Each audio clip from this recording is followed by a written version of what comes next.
So we're going to shift here. And that's basically what this picture is, but we're going to ignore the picture.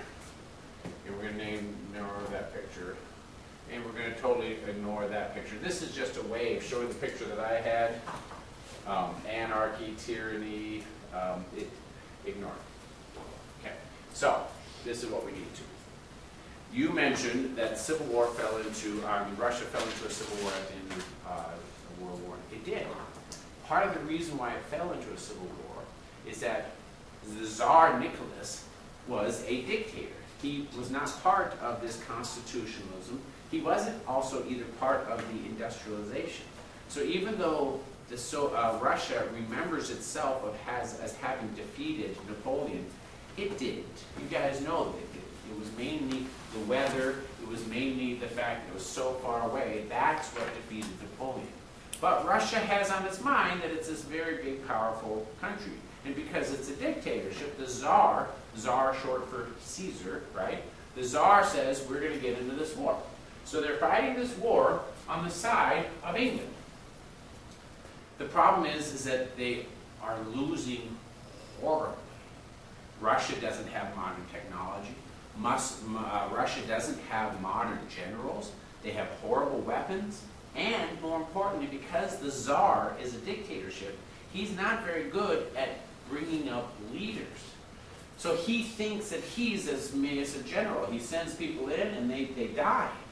And so there's this huge disruption within Russia. And Russia does something very similar to what France did. In March of 1917, keep in mind, the war is going to end at the end of 18.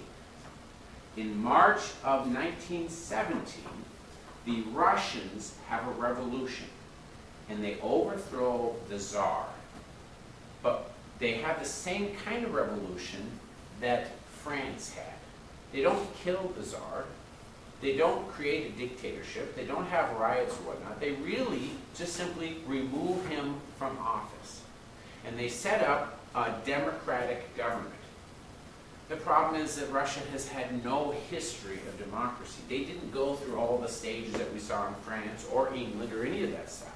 So their democratic government just is constantly fighting with each other. I don't mean physically, I mean verbally. So they remain in the war on the side of England and by this time the United States. But it's a constant kind of conflict. And Russia is still losing terribly. By the end of 1917, Russia has a second revolution. The communists overthrow the government. Now this is 6 months later. Do the communists overthrow the Tsar? No, the Tsar has already been overthrown. He was overthrown the first time in March. So this is 6 months later, in November. The communists overthrow the democratic government. And they overthrow the democratic government because they promise the people that they're going to give them free food and that they'll give them out of the war.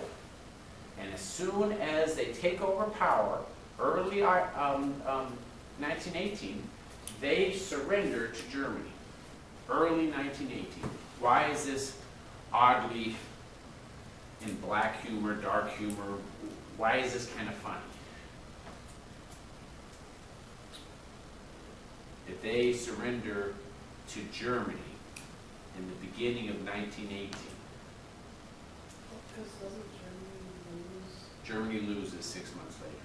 So you are surrendering to the losing side. But why did they do this? Because Russia was losing and there was lots of disorder and the communists promised, well, let me rephrase this. The communists are not a democracy. They overthrew a democracy, so they promised that they'll give free food and they'll get rid of the war, but they also brought in their own weapons and they actually had a violent revolution, very much like the terror. And so from that point on, for 4 years, from 1918 to 1922, Soviet revolution begins. And this is basically a civil war. The war itself is done. World War I is done. Soviet Union loses, even though they were on the winning side all the way up until about 6 months. But they couldn't stand it for the last 6 months, and so they're having a revolution. So they lose on both fronts. They lose to the loser. When the war is over, they get nothing in return. Plus, they're in their own civil war. And it's between not just the Czarists, but really Democrats, people that want to have a democratic government, versus those that want to have a communist government. And in the end, and so we call them, it's between the Reds versus the Whites.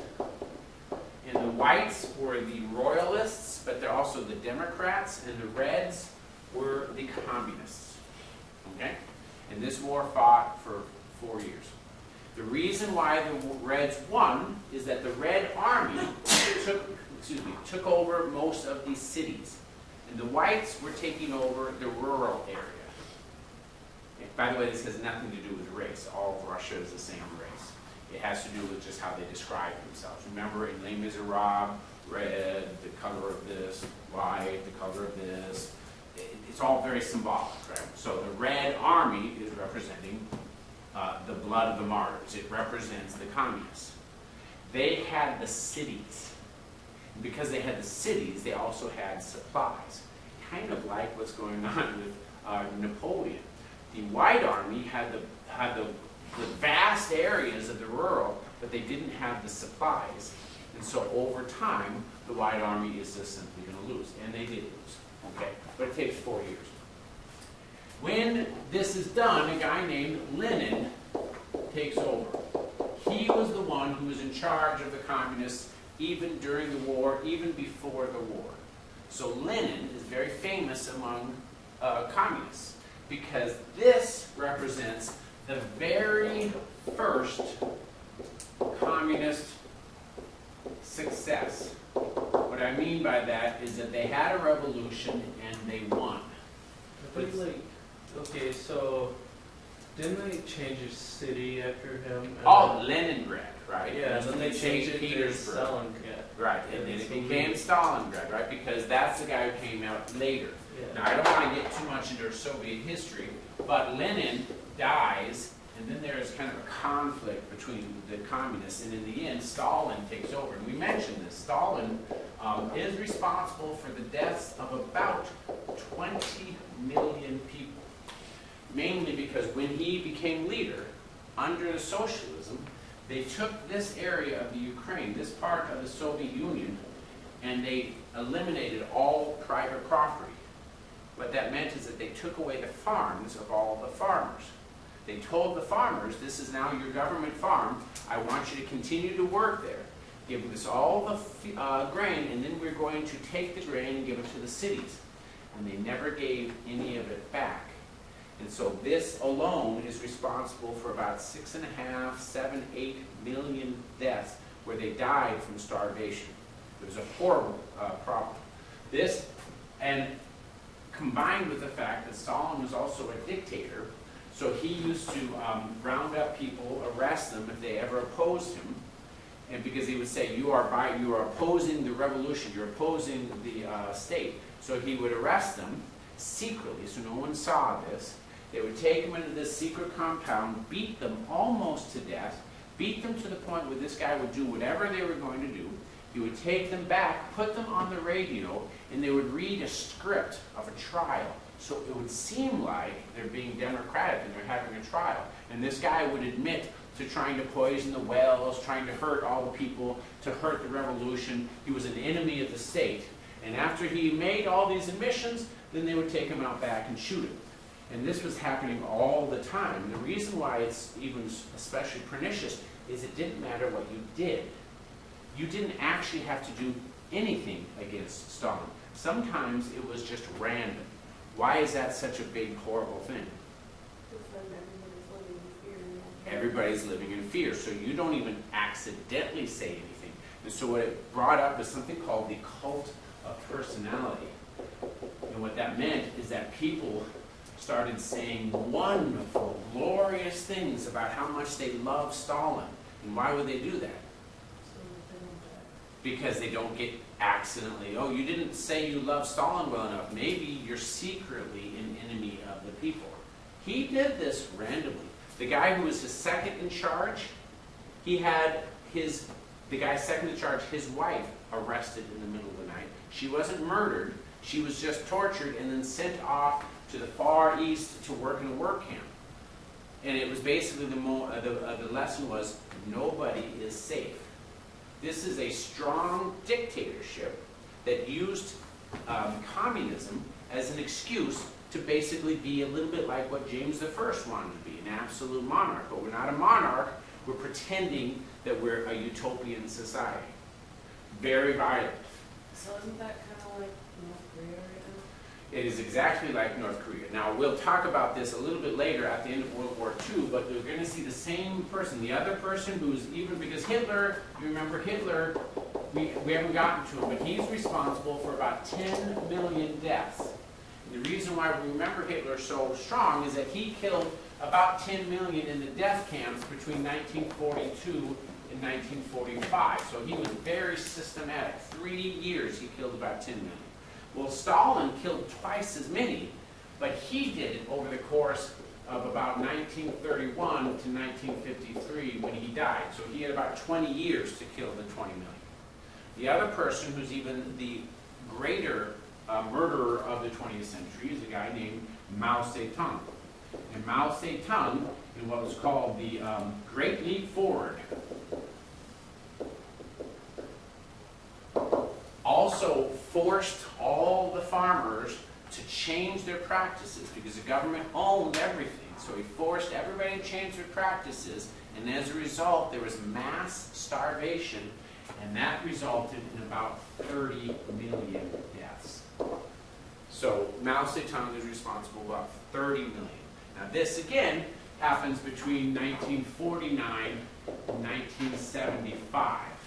So again, he's got even longer time, about 25 years where he's in office. There's lots of horrible communist leaders that are responsible. Pol Pot is a guy who is in Cambodia, and in the span of about 1 year, in 1977 to 78, he kills 1 million people that were opposed to him. Just rounded them up, killed them. There's a movie called The Killing Field where he would put the bodies in these fields, and you go through it, and it's just literally mountains of skeletons because they just rotted out in the open.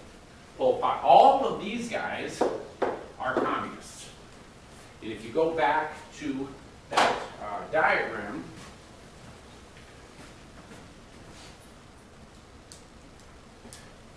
it's you can say that everyone is equal and everyone shares, but it always goes into a dictatorship. And we're going to see that very specifically. Now, I'm giving you the conclusion. Now I need to give you how this happens. And we've only got about 6 minutes, but you can follow me. We're going to talk about the three main leaders. Not all of these are communists, but some of them are socialist. So what does Nazi mean?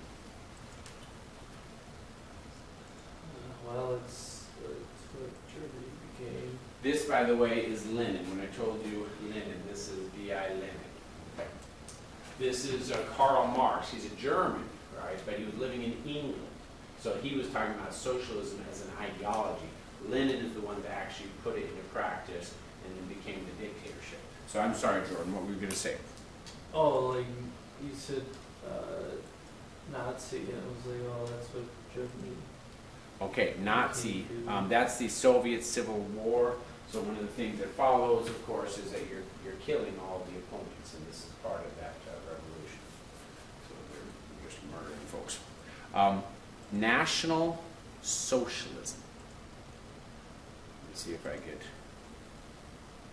Okay, that's money, by the way. National Socialism.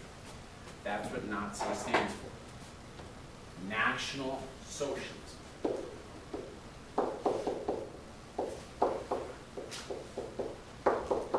And if you take the first words, now it's in German, but that's basically what the argument was. National Socialism. And so the socialists was the promise that Germany will take care of basic necessities. So the government will own certain means of production, but they'll still be private property. So this is very important. The war, World War I, wages from 1914 to 1918. And the winners of World War I are England and the U.S., and France, and a couple of others. We'll put Japan and Italy. Right? But they're a little bit different because they're on the opposite side, so they're not actually in Europe. Okay? The losers of the war would be the Soviet Union, because Russia becomes the Soviet Union. They changed their name. Soviet is another word for communist, kind of like the committee, like a commune. So the Soviet Union, their official name was the USSR, the Union of Soviet Socialist Republics. So they said, we're all democracies, we're a union of democracies. One of the ironies is that because socialism talks about equality, they always call themselves a democracy. And there was a time during most of the 20th century that if the government had democracy in its name, you almost always knew that it was a dictatorship. This is what is the Republic of Korea, the North Korea. Republic of North Korea says it's a democracy. Republic is a democracy. It's a dictatorship. The Union of Soviet Socialist Republic, the Republic of Vietnam. They always define that because they said that we are a true democracy because we make sure that everyone owns and everyone works. But it's actually a dictatorship.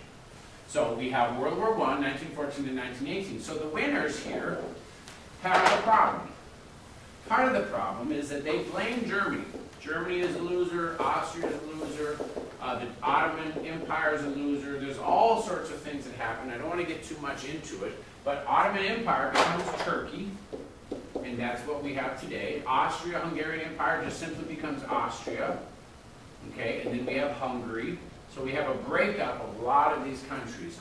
Germany is Germany, Poland, and Soviet Union is a new country.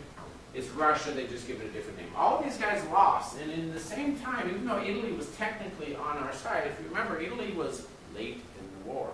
So Italy also loses because they weren't part of the effort. They just came in at the last moment. That didn't help them. So these guys are all basically the losers. It will explain why this matters. All I'll say is that they are convinced that rule by might would have changed their government. And I'll explain this next week. We don't have, next Thursday, Wednesday, we don't have enough time to say it now, but I'll explain it. After World War I, between 1920 and 1930, all these guys had a booming economy. The Roaring 20s. The United States didn't accept the Treaty of Versailles because they didn't think it was equitable, but they are trading with everybody else. The economy is thriving. The British economy is thriving. French, everybody else is thriving. But in the rest of Europe, their economy is poor. And part of the problem is that they have to pay for that war. Because they were blamed for the war, they have to pay for the war. And so their economy is horrible, this economy is good. And so what that means is that because the economy is bad, the temptation for socialism becomes greater. Italy will be the first one, and this will be the mid-1920s. Italy will become what we call fascist, and I'll explain what that means. It's a form of socialism. It's a dictatorship that allows some private property. Okay. By 1933, Germany becomes Nazi, National Socialist. And Hitler, very important, is elected. So what does that mean? He's elected as a socialist. What does that mean about Germany in 1933? If he's elected, what does it mean? It was as a democracy, right? But he is elected, and after he's elected, by 1933, by the time we get to 1935 and 36, Hitler has dismantled the democracy. So Germany is now a dictatorship, and remains so until the end of the war. And it's the Nazi Germany that is responsible for starting World War II. So what we have is that there are economic difficulties. So I'm going to make this because this is like a lot of words. Post World War I. Winners and losers.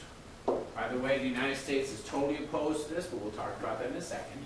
And the winners have strong economies, and they actually become stronger democracies and very much supportive of rule of law. It's not too hard because England is the one that starts constitutionalism, France follows, all these things. The losers, however, have poor, very poor economies, and as a result, they become dictatorships. They turn to socialism, one way or another, and become dictatorships. But it's a little bit confusing, and I don't want to explain this, but it's kind of a deceptive. They don't call themselves kings, they call themselves dictatorships of the people. So there's a little bit of deception. I'm about a minute over, so I'm going to finish it here. Because of this, 1930s marked by dictators. And Taisha, this is what you get to look up. Who are these dictators? I gave you the names, but who's the dictator of Germany? Who's the dictator of Italy? Who's the dictator of the Soviet Union? And I've given you the names. It's Hitler, Stalin, and Mussolini. I want you to look at them. How did this happen? So we have the rise of dictators. This is going to start World War II. And this is where Jordan and Autumn Amber come in. Why did it start? Why did the U.S. not want to get involved at first? And then lastly, how and why did U.S. finally get involved? We can handle that reason. Yes, I think you know. That makes sense? So today was primarily talking about definitions, so that when we start to answer these on Wednesday, it'll make a lot more sense. Also on Wednesday, I'll give you back your exams, and then you guys will do your other tasks. Questions, comments, words of wisdom? Okay, no skipping. I'll see you on Wednesday. I will see you next Monday. I will see you next Wednesday. You have 3 more classes. Everyone will be here. We will see you guys on Wednesday.